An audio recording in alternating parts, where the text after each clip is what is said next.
Hi, I'm Kevin Tame, and welcome to The Hacktivist. Today I'm playing the Spiky NGObokata deck that Jeff Struby showed me, and I'm going to be playing against a Kit deck. Yeah, let's jump right into this match. So I decided to keep this hand just because I had some ice and I didn't want to get an early indexing. I'm not sure if it was like the best hand to keep. Generally, I like to see econ, but the truth is sometimes things can be a lot worse. And so I decided that I just wanted to get set up as quickly as possible. So yeah, my kind of game plan here. This was interesting to see the stim hack. I'm assuming that they're using it to get Inversificator, and not have to really pay for it, and then be able to still break the ice. So yeah, I'm just gonna go ahead and set up this server, make it pretty taxing for my opponent. Since my opponent is on RNG key, I'm assuming that they want to hit R&D pretty hard. They might have Find the Truth or something like that in here. And I don't really have the money to res this, so I'm going to let them just come in for a run. So yeah, I'm letting these early accesses happen. They aren't hurting me too bad. The only ice that I might res is R&D. But what I really want to do is just actually be able to gain some money.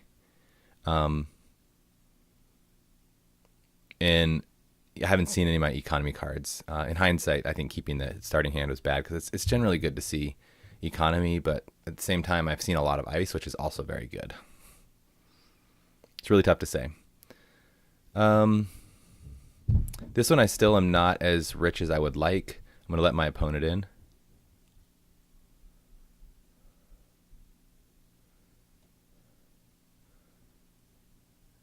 This one I'm letting my opponent in as well.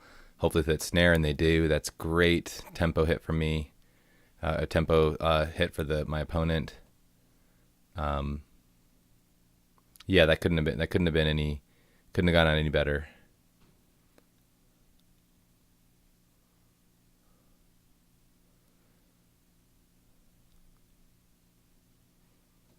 The other reason I'm not really resing ice right now either, for the most part, why I haven't been, because I kind of want my opponent to not move my ice around. And you can see here, my opponent is going to move the ice just down, which is okay because it's a double IP block. And so if they come in and face check this again, it's another IP block. But I don't want them to shift with things in the remote because I kind of like the way the remote is set up right now.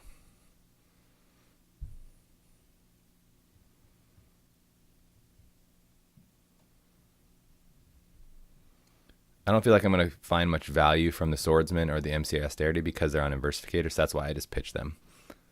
What I'm trying to do now is set up for this next turn, find a good scoring window, so that my opponent can't come in and contest server 1.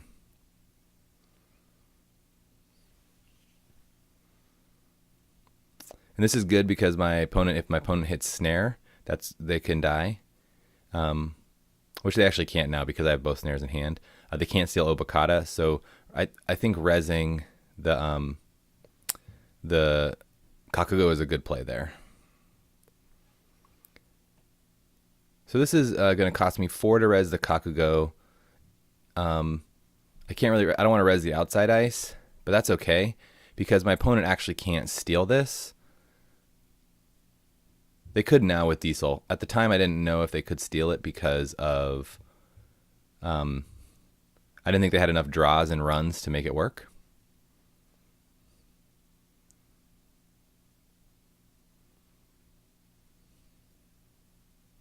But my opponent playing the multi-threader actually helps me out a lot because what that does is they don't have enough cards in hand to steal it. So the right play for them would have not been to install multi-threader.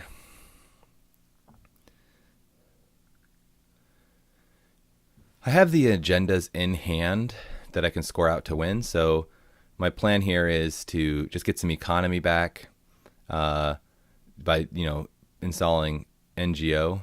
I don't actually get the full amount of it because I don't have the money, but I can get some money, and then I can start kind of jamming this remote into the remote.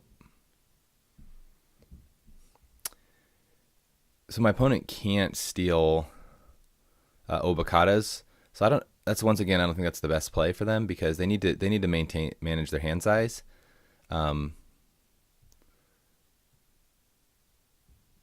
so now here, yeah, I feel pretty good about jamming in this because I can res the DNA tracker, which will be expensive. They can't actually break it with the credits that they have. Well, I guess they have multi-threader, which can help, but they're still too poor.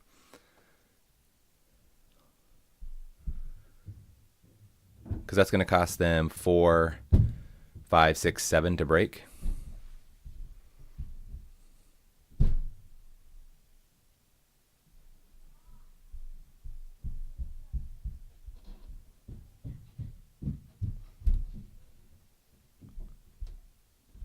And now I'm in a pretty good spot here. I'm pretty sure I can just jam, or if my opponent doesn't run this turn, I can use the shipment from Tenon. Oh, actually, I don't have the money to do that, so I actually need to get more money.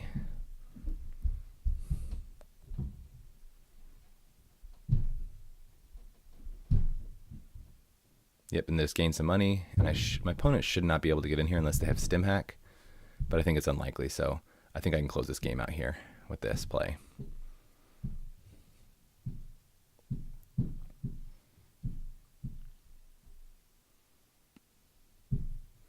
Base checking the DNA tracker was really, I think, a problem for my opponent. And I'm just going to let in. There's no, I mean, if they hit an Obokata, that's fine, or any other agenda, because the win is in server 1. So pretty straightforward. I think my opponent's mistake there was they just ran too poor and didn't manage their hand well. That happens sometimes. I also, seeing a lot of ice early is really good, and things just kind of fell into place. I was a little poor, so with the accesses that I let through on HQ and R&D, there is potential that you can lose. But yeah, it's pretty straightforward plan. Just keep jamming into the remote, force your opponent to go in there and check it. DNA tracker was a huge tempo hit for my opponent.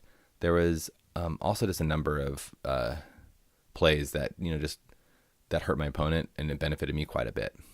Hitting the snare as well was also a great tempo play because it killed some of my opponent's key ice.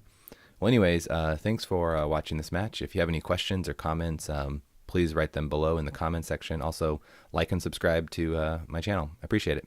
Thanks.